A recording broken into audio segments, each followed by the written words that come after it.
एक सभी भक्तों का हार्दिक स्वागत है आज के इस प्रातःकालीन श्रीमद् भागवत क्लास में। तो हम लोगों ने पिछली बार पढ़ा कि किस प्रकार विदुर द्वारा भगवान श्री कृष्ण के बारे में पूछे गए प्रश्न में उद्धव जी कृष्ण के जन्म से लेके वृंदावन में जो भी लीलाएं भगवान ने की उसके बारे में यहाँ पर बताया। भगवान कृष्ण अंतर्धान हो चुके हैं, अपनी लीलाओं को समापन करके वापस गोलोक वृंदावन जा चुके हैं और उनके विरह में विदुर उद्धव जी की विरह में बहुत दुखी हैं और वो इस प्रकार भगवान की लीलाओं के माध्यम से भगवान का स्मरण कर रहे हैं और ये सब लीलाओं का वर्णन करते हैं। तभी वृंदावन से बाहर जो भगवान की लीलाएं थी, जैसे जब वो मथुरा गए, उसके बारे में हम लोग आज पढ़ेंगे।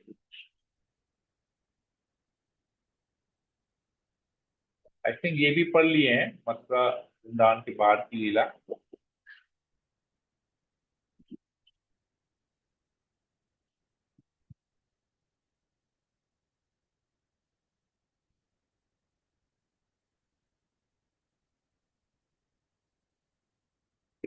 ठीक है, ऐसे ही अध्याय 3 2 तक हमने पढ़ा कि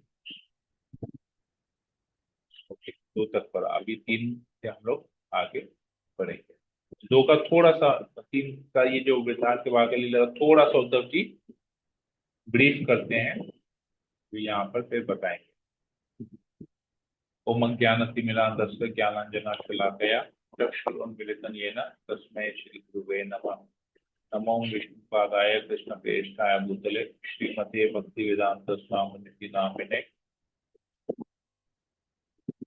नमस्ते सरस्वती देवे गौरवाणी प्रचारिणे निर्विशेष शून्यवादिने हे कृष्ण करुणा सिंधु दीनबंधु जगत्पते गोपेश गोपिका कांत राधाकांत कांचन गौड़ा गीता देव वृंदावन पुष्पानंद देवी ब्रह्मामी प्रिय अच्छा कल्पतरुभ्यश्च कृपा सिंधुभ्यैव च भगवान् पतितानां पावनेभ्यो वैष्णवेभ्यो नमो नमः। जय श्री कृष्ण चैतन्य प्रभु नित्यानंद श्री अद्वैत गदाधर श्री गौर भक्तवृंदा। हरे कृष्ण कृष्ण कृष्ण हरे हरे हरे राम राम राम हरे हरे। मंगलाचरण की जय। ओम नमो भगवते वासुदेवाय। ओम नमो भगवते वासुदेवाय। ओम नमो भगवते वासुदेवाय। श्रीमद् भागवतम तीसरा स्कंद अध्याय 3 श्लोक नंबर 1। श्री उद्धव ने कहा, तत्पश्चात भगवान कृष्ण श्री बलदेव के साथ मथुरा नगरी आए और अपने माता पिता को प्रसन्न करने के लिए जनता के शत्रुओं के अगुआ कंस को उसके सिंहासन से खींचकर अत्यंत बलपूर्वक भूमि पर घसीटते हुए मार डाला।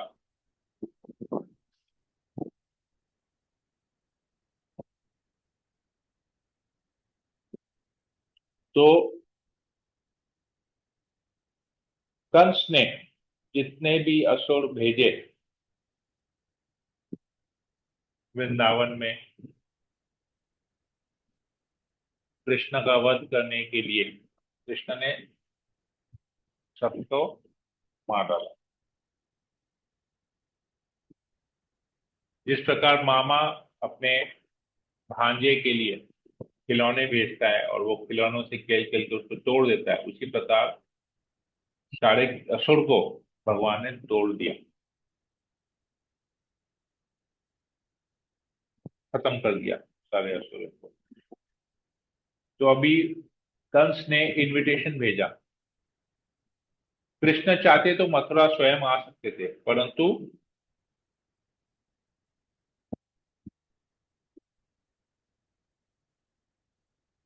इनवाइट किया गया तभी वो मथुरा गए।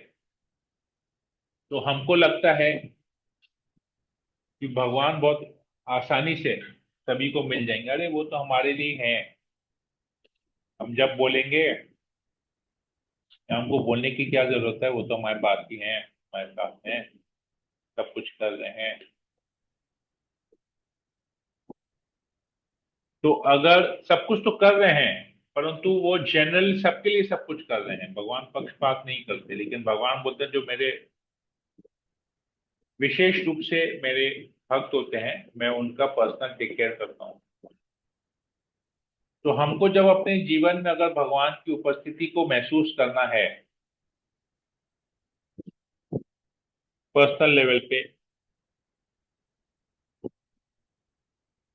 ऐसे तो भगवान है हमारे साथ, हम रियलाइज करते हैं। लेकिन और भक्तों भक्ति के लेवल पे अगर हमको भगवान की उपस्थिति को महसूस करना है, तो हमको भगवान को इनवाइट करना पड़ेगा। प्रभुपाद जी हमेशा कहते थे, don't try to see God, अर्थात भगवान को देखने का प्रयास मत करो, कुछ इस तरह करो कि भगवान तुम्हें देखें।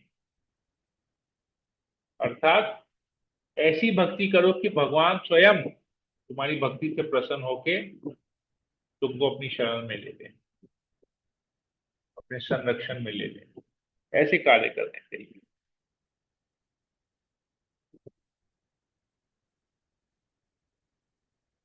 तो कंस ने इनवाइट किया, भगवान जबरदस्ती मथुरा में एंटर नहीं किए कंस को मारने के लिए, कंस ने इनवाइट किया और उस समय भगवान ने उसको हरा दिया। कुश्ती कुश्ती का एक कंपटीशन ऑर्गेनाइज किया गया था, वहां पर भगवान ने कंस का वध कर दिया। आगे कहते हैं, भगवान ने अपने शिक्षक सांदीपनी मुनि से केवल एक बार सुनकर सारे वेदों को उनकी विभिन्न शाखाओं समेत सीखा और गुरु दीक्षा के रूप में अपने शिक्षक के मृत पुत्र को यमलोक से वापस लाकर दे दिया।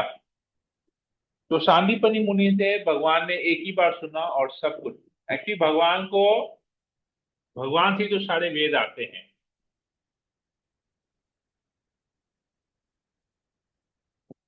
भगवत गीता के 15वें अध्याय में भगवान कहते हैं,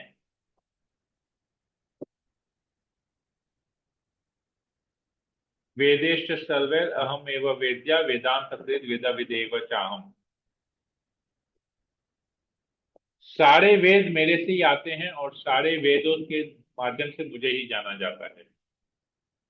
वेदेश्च सर्वैर अहम एव वेद्या वेदांत वेद विदेव चाहम।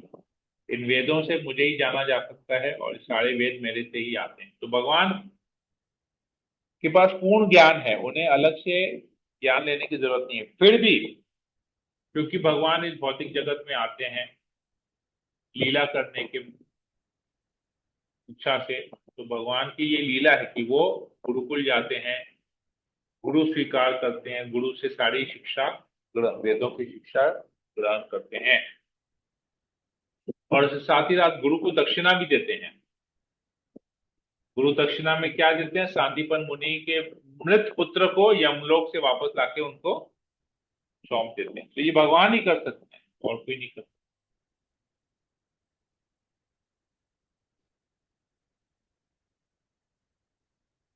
तो गुरु की महिमा, गुरु करने का यहाँ पर बात बताया गया है।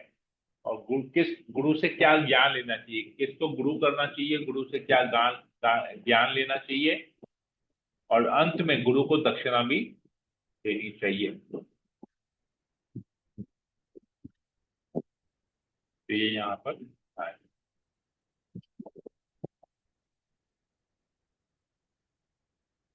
राजा भीष्म की पुत्री रुक्मिणी के सौंदर्य तथा संपत्ति से आकृष्ट होकर अनेक बड़े बड़े राजकुमार तथा राजा उससे ब्याह करने के लिए एकत्र हुए, किंतु भगवान कृष्ण अन्य आशावान अभ्यर्थियों के को पछाड़ते हुए उसी तरह अपना भाग जान कर उसे उठा ले गए, जिस तरह गरुड़ अमृत ले गया था। तो इसके बारे में थोड़ा सा लीला प्रभुपाद जी लिखते हैं, उसको तात्पर्य में को पढ़ते हैं। राजा भीष्मक की पुत्री कुमारी रुक्मिणी सचमुच ही लक्ष्मी जैसी आकर्षक थी, क्योंकि वे रंग तथा गुण दोनों में ही स्वर्ण जैसी मूल्यवान थी।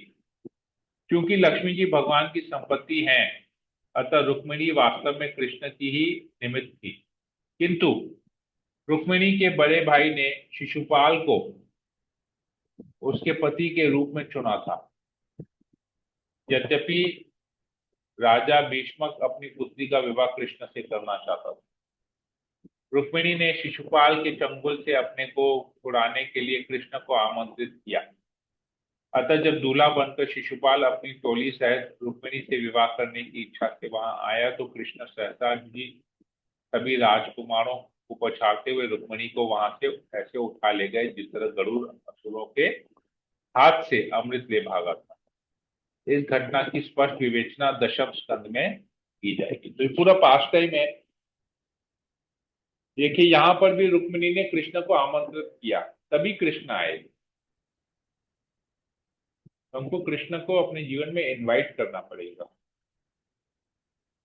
अपनी साधना द्वारा, अपनी जप के माध्यम से, कीर्तन के माध्यम से, सेवा के माध्यम से कृष्ण को इनवाइट करना पड़ेगी, तभी कृष्ण सेवा हमारी ग्रहण करेंगे। आगे बताते हैं, बिना नथ वाले 7 बैलों का दमन करके भगवान ने स्वयंवर की खुली स्पर्धा में राजकुमारी नागनजिति का हाथ प्राप्त किया। यद्यपि भगवान विजयी हुए, किंतु उनके प्रत्याशियों ने राजकुमारी का हाथ चाहा, अतः युद्ध हुआ। अतः शस्त्रों से अच्छी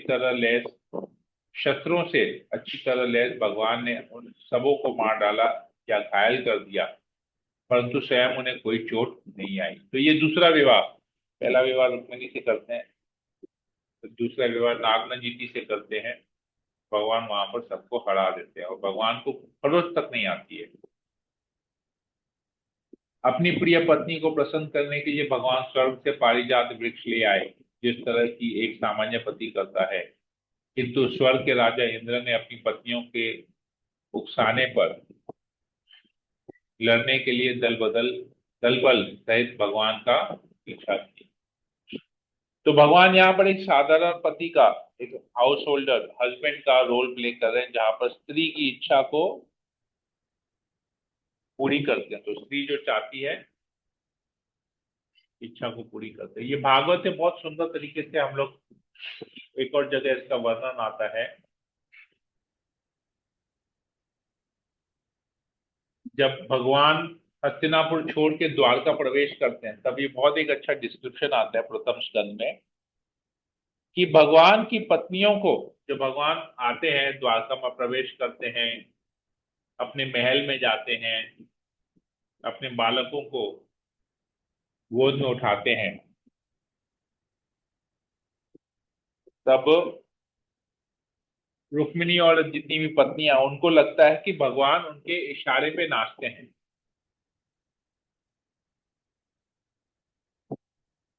एक वर्ड वहां पर यूज होता है,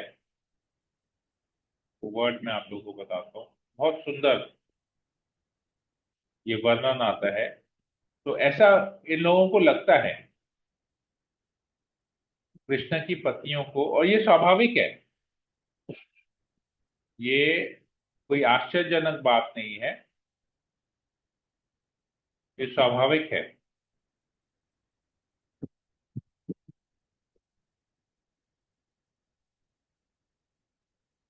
अंतिम श्लोक में आता है स्त्रैनम, स्त्रैनम कोड के एक वर्ड आता है। स्त्रैनम मतलब जो स्त्री का गुलाम होता है, स्त्री के इशारे पे नाचता है, उसको स्त्रैनम कहते हैं। और स्त्री का अर्थ है पत्नी। तो ये प्रथम स्कंद में आता है कि जो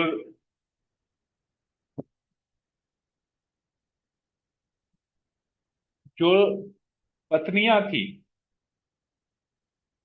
उनको ऐसा लगता था कि कृष्ण उनके पीछे पीछे आते हैं, वो लोग कृष्ण को कंट्रोल कर रहे हैं, अपने पति को कंट्रोल कर रहे हैं। उनका पति जो है वो जोरू का गुलाम जिसे कहते हैं ना, जोरू का गुलाम है। तो ऐसा उनको मतलब कृष्ण उनको ऐसा प्रतीत कराते हैं।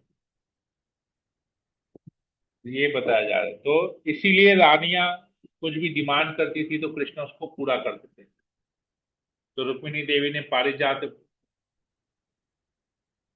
पुष्प मांगा तो कृष्ण वहां से वो जो पर्टिकुलर है वो केवल वो वृक्ष जो है केवल स्वर्ग लोक में इंद्र के बगान में था, इंद्र के गार्डन में।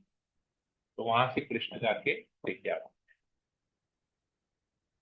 अब इंद्र को भी लगता है अरे मेरे यहाँ से कृष्ण उठा के लेके गए, मेरी पत्नी मेरे बारे में क्या सोचेगी, शायर है, तो वो भी युद्ध करने के लिए कृष्ण के पीछे जाते हैं। अपना सम्मान, वृक्ष क्या वो सम्मान था एक, मेरे सम्मान को उठा के लेके गया। तो ऐसा अहंकारवश इंद्र भी जाते हैं। तो देखिए कितना ये भौतिक जगत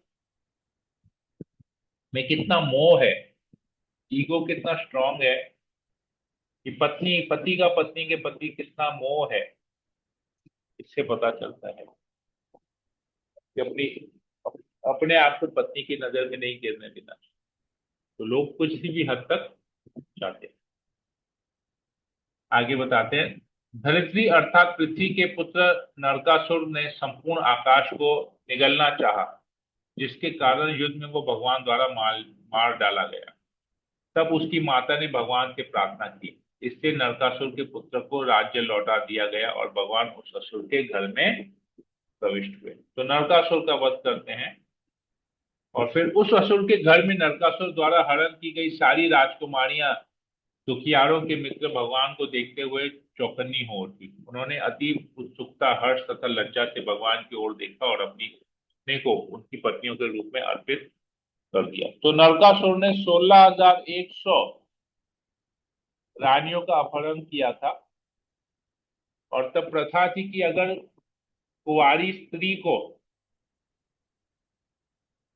ऐसी 16,100 राजकुमारियां थी, तो उस समय प्रथा ये थी कि अगर कोई भी कुंवारी स्त्री को हाथ भी लगा देता है तो कोई क्षत्रिय उससे विवाह नहीं करता है, कोई क्षत्रिय के कोई पुरुष उससे विवाह नहीं करता है उस स्त्री से, केवल अगर हाथ भी लगा दिए। तो नरकासुर ने तो अपहरण किया था, 16,100 राजकुमारियों का अपहरण किया था। तो उनको कोई और स्वीकार नहीं करता, पूरे विश्व में कोई भी उन्हें स्वीकार नहीं करता, परंतु कृष्ण ने तो 16,100 राजकुमारियों को अपना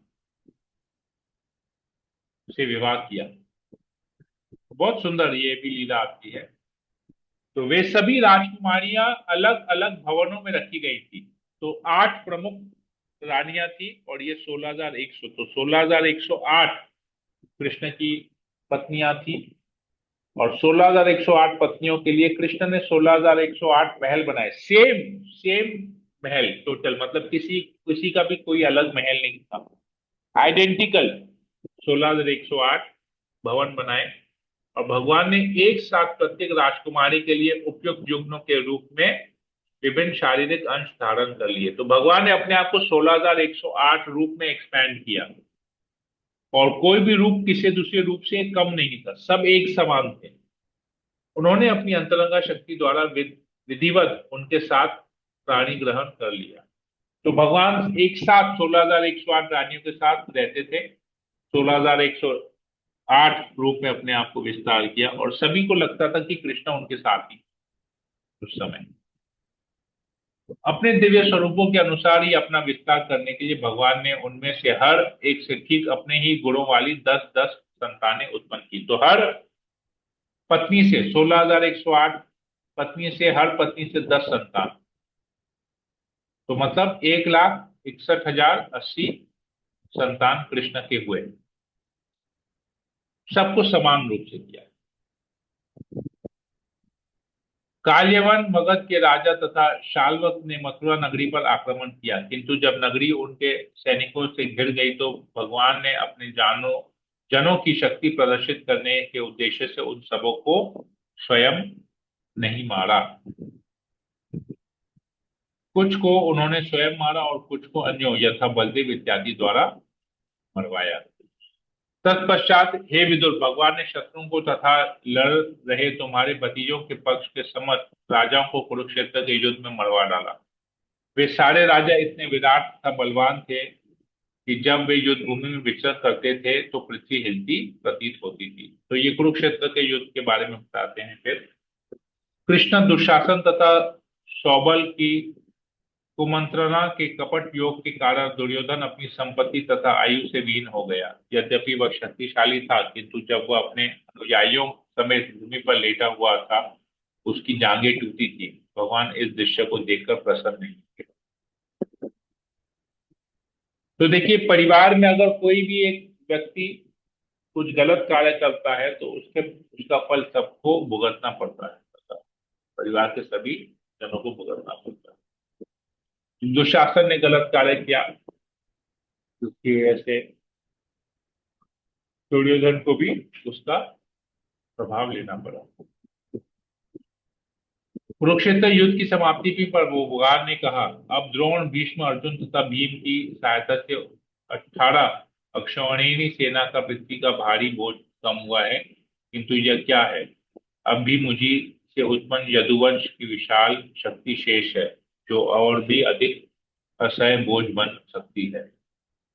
तो भगवान ने अक्षर अपनी अक्षौहिणी सेना, 18 अक्षौहिणी सेना दे दी थी दुर्योधन को, और स्वयं पांडवों के पक्ष में आ गए थे। सारे सैनिक मारे गए तो पृथ्वी का बोझ कम हो गया, लेकिन उससे भी ज्यादा बोझ था उनके स्वयं यदुवंश का, उससे भी ज्यादा बोझ था। भगवान उस अपने यदुवंश को भी कैसे खत्म करते हैं।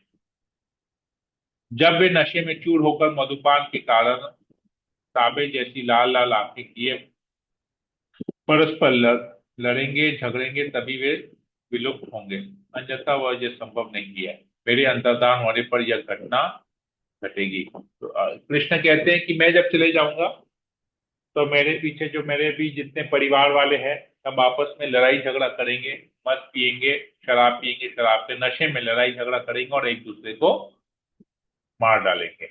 इस प्रकार यदुवंश खत्म हो जाएगा। इस तरह अपने आप सोचते हुए भगवान कृष्ण ने पुण्य के मार्ग के में प्रशासन का आदर्श प्रदर्शित करने के लिए संसार के परम नियंता के पद पर महाराज युधिष्ठिर को स्थापित किया। महान वीर अभिमन्यु द्वारा अपनी पत्नी उत्तरा के गर्भ में स्थापित कुरु के वंशज का भ्रूण द्रोण के पुत्र के अस्त्र द्वारा भस्म कर दिया गया था, किंतु बाद में भगवान ने उसकी पुनः रक्षा की। तो अश्वत्थामा ने उत्तरा के गर्भ में, जिसमें अभिमन्यु का पुत्र परीक्षित महाराज थे, उस पर ब्रह्मास्त्र चलाया था, किंतु कृष्ण ने स्वयं उसकी रक्षा करने के, जो कि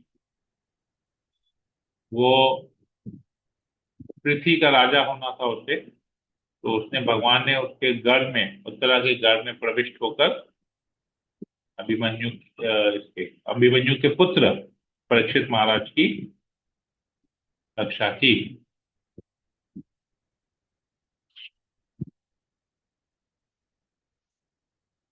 भगवान ने धर्म के पुत्र महाराज युधिष्ठिर को 3 अश्वमेध यज्ञ संपन्न करने के लिए प्रेरित किया, और उन्होंने भगवान कृष्ण का निरंतर अनुगमन करते हुए अपने छोटे भाइयों की सहायता से पृथ्वी की रक्षा की और सबका की और उसका भोग किया। तो कृष्ण के गाइडेंस में युधिष्ठिर महाराज ने राज्य शासन संभाला। उसी के साथ साथ भगवान ने समाज के वैदिक रीति रिवाजों का दृढ़ता से पालन करते हुए द्वारकापुरी में जीवन का भोग किया। वे सांख्य दर्शन प्रणाली के द्वारा प्रतिपादित वैराग्य तथा ज्ञान में स्थित थे। तो भगवान हालांकि द्वारका में थे, किंतु पूर्ण रूप से, बाह्य रूप से देखा जाए तो अपनी पत्नियों के साथ भोग कर रहे थे, परंतु इंटरनली वो वैराग्य में थे। उनका किसी के प्रति कोई आसक्ति नहीं, हालांकि थे परंतु अनासक्त थे। वे वहां पर लक्ष्मी देवी के निवास अपने दिव्य शरीर में सदा की तरह को ये अपने सौभ्य तथा मधुर मुस्कान युक्त मुख, अपने अमृतमय वचनों तथा अपने निष्कलंक चरित्र से युक्त रह रहे थे। तो कोई त्रुटि नहीं थी। भगवान जब एक पति का गृहस्थ जीवन बिता रहे थे तो कोई त्रुटि नहीं उसकी थी, हमेशा मुस्कुराते रहते थे। और हमेशा सबको खुश रखते थे। भगवान ने इस लोक में तथा अन्य लोकों में, उच्च लोकों में विशेष रूप से यदुवंश की संगति में अपनी लीलाएं का आनंद लिया। रात्रि में विश्राम के समय उन्होंने अपनी पत्नियों के साथ दाम्पत्य प्रेम की मैत्री का आनंद लिया। इस तरह भगवान अनेकानेक वर्षों तक गृहस्थ जीवन में लगे रहे, किंतु अंत में नश्वर यौन जीवन से उनकी विरक्ति पूर्णतया प्रकट हुई। तो भगवान ने भी यहाँ पर डिटैचमेंट यहाँ पर दिखाया। जितनी भी संतानें चाहिए थी, संतानों की उत्पत्ति करने के बाद भगवान ने भी अपने यहाँ पर जो यौन जीवन है उसको भगवान ने त्याग किया। प्रत्येक जीव एक अलौकिक शक्ति द्वारा नियंत्रित होता है और इस तरह उसका इंद्रिय भोग भी उसी अलौकिक शक्ति के नियंत्रण में रहता है। इसलिए कृष्ण के दिव्य इंद्रिय कार्यकलापों में वही अपनी श्रद्धा टिका सकता है जो भक्ति में सेवा करके भगवान का भक्त बन चुका है।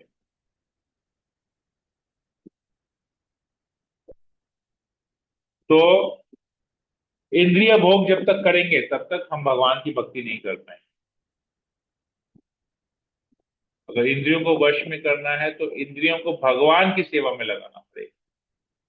तो इंद्रियों को भगवान की सेवा में लगाना, भगवान की भक्ति करना, भक्त बनना, तभी संभव है। एक बार यदुवंशी तथा भोजवंशी राजकुमारों की क्रियाओं से महामुनिगण क्रुद्ध हो गए थे। उन्होंने भगवान की इच्छा अनुसार उन राजकुमारों को शाप दे दिया। कुछ एक महीने बीत गए तब कृष्ण द्वारा विमोहित हुआ समस्त वृष्णि, भोज तथा अंधक वंशी जो कि देवताओं के अवतार थे प्रभास गए, किंतु जो भगवान के नियत नित्य भक्त थे वे द्वारका में ही रहते थे। वहां पहुंचकर उन सबों ने स्नान किया और उस तीर्थ स्थान के जल से पितरों, देवताओं तथा ऋषियों को तर्पण करके उन्हें तुष्ट किया। उन्होंने राजकीय दान में ब्राह्मणों को गौवें दी। ब्राह्मणों को दान में न केवल सुपोषित गौवें दी गई, अपितु उन्हें सोना, चांदी, बिस्तर, वस्त्र, पशुचर्म के आसन, कंबल, घोड़े, हाथी, कन्याएं तथा आजीविका के लिए पर्याप्त भूमि भी दी गई। तत्पश्चात उन्होंने सर्वप्रथम भगवान को अर्पित किया गया अत्यंत स्वादिष्ट भोजन उन ब्राह्मणों को भेंट किया और तब अपने सिरों से भूमि का स्पर्श करते हुए उन्होंने उन्हें सादर नमस्कार किया। सिरों से भूमि का स्पर्श मतलब दंडवत प्रणाम किया। वे गौवें तथा ब्राह्मणों की रक्षा करते हुए भलीभांति रहने लगे। तो ये पूरी भगवान की लीलाएं यहाँ पर बताई गई है। तो इस तरह श्रीमद् भागवत के तृतीय स्कंद के अंतर्गत वृंदावन के बाहर भगवान की लीलाएं नामक तीसरे अध्याय के भक्ति वेदांत तात्पर्य पूर्ण हुए। अभी ये सब लीला सुन के अभी विदुर आगे और जाते हैं, मैत्री ऋषि के पास जाते हैं। फिर इस बीच में भी उनका बीच में भी बहुत अच्छा कन्वर्सेशन होता है। हरे कृष्णा। तो यहीं पर ये रखते हैं। किसी को कोई प्रश्न हो, कोई कमेंट हो, पूछ सकते हैं, बोल सकते हैं।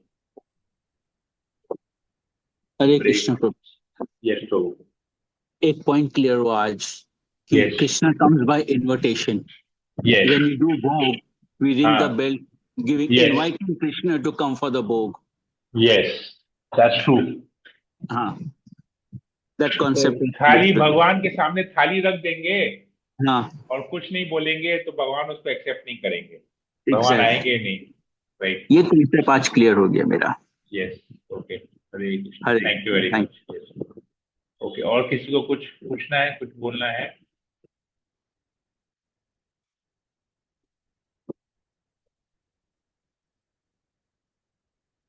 हरे कृष्णा प्रभु जी, दंड प्रणाम। जी बोलिए। प्रभु जी, मैंने उनकी इसमें भोग लगाने के उसमें मैंने एक भजन भी पढ़ा था उसमें, इसमें वो बुलाते हैं भगवान को कि आमंत्रित करते हैं, फिर साथ में भज भक्त वत्सल हाँ, श्री गौर हरि, भक्ति विनोद ठाकुर का भजन है। भज भक्त वत्सल श्री गौर हरि, श्री गौरा हरि कहो कुंज बिहार, ऐसी कुछ है भजन हाँ, उसमें उसमें पूरा। मतलब सबको उसमें एक बुलाते हैं एक साथ में। आइटम, हाँ, उसमें एक एक साथ में आइटम का संग उसमें गो बताते हैं। राधा रानी हाँ कुकिंग करती है, सर्विंग करती हाँ है, भगवान अपने सखाओं के साथ बैठते हैं, क्या क्या हाँ चीज संग भगवान को भोग लगाते हैं। फिर हाँ भगवान जब उठते हैं, फिर भगवान पान खाते हैं, हाथ मुंह धोते हैं, फिर राधा रानी कहते अपनी हैं। सखियों के साथ बैठती है भोजन करने के लिए। बहुत सुंदर हम्म भजन है वो। हाँ, ये संग सखी उसमें मतलब ये इतनी बहुत अच्छी लाइन है कि साथ में ये, हाँ, संग ये भजन, गोपाल गोपियों को भी लाइए। हाँ, ये भजन प्रतिदिन, एवरी डे, जो भगवान को जो 12 बजे भोग लगता है इस्कॉन के सभी मंदिरों में, विश्व में जितने भी मंदिर हैं इस्कॉन के, जहां पर 12 बजे भगवान को भोग लगता है, कहीं 12 बजे लगता है, कहीं 12:15 बजे लगता है, तो भगवान को जब वो भोग अर्पण होता है तभी ये भजन गाया जाता है। हम्म, प्रत्येक मंदिर में प्रतिदिन, साल के 365 दिन, दोपहर के भोग के समय भगवान को ये भजन गाया जाता है, जब भगवान को भोग नाम हट लगता है। आपने जो दिया था प्रभु जी, उसमें है ये भजन। राइट, तो नामट परिचय हम्म में है ये भजन। नामट हम्म परिचय तो परफेक्ट बुक है, सब कुछ है उसके अंदर में, सब कुछ पूरा। हम्म, अगर कोई हाँ वो नामट परिचय को अच्छी तरह से समझ लेगा वो शुद्ध भक्त बन जाएगा। उसमें मतलब कि बहुत ही अच्छा ये वाला मैंने पढ़ा, तो मैं मुझे इतना अच्छा लगा। मतलब जब मैं जैसे भोग लगाती हूँ तो मैं ऐसे ही मतलब कि आमंत्रित करती हूँ, ऐसे गा के आमंत्रित नहीं हाँ करती हूँ, लेकिन ऐसे हाँ बोलती हूँ कि संग गोपाल हाँ। सखियों को भी लेकर आइए, आप राइट आराम से बैठिए खाना खाइए। तो मतलब राइट। कि बहुत अच्छा लगता है मतलब कि ऐसे। तो मतलब बंगाली कि में है वो भजन। एक बहुत अच्छी गाइडेंस है उसमें, बहुत ही ज्यादा मतलब कि हाँ हाँ पढ़े तो हाँ। अच्छे से। राइट। सब भोग हम्म, लगाना, आरती करना, कैसे शयन कराना, हाँ क्या हाँ करना, सब कुछ है उसमें। टोटल टोटल हाँ, क्योंकि गाइडेंस जिसको मतलब कि नहीं है आप पता, उसको हाँ। उसमें आप उसमें धीरे धीरे पढ़ेंगे तो बहुत अच्छे से गाइड कर सकते हैं। Right right. ठीक है। हरे कृष्णा प्रभु। हरे कृष्ण। और किसी को कुछ पूछना है, कुछ बोलना है?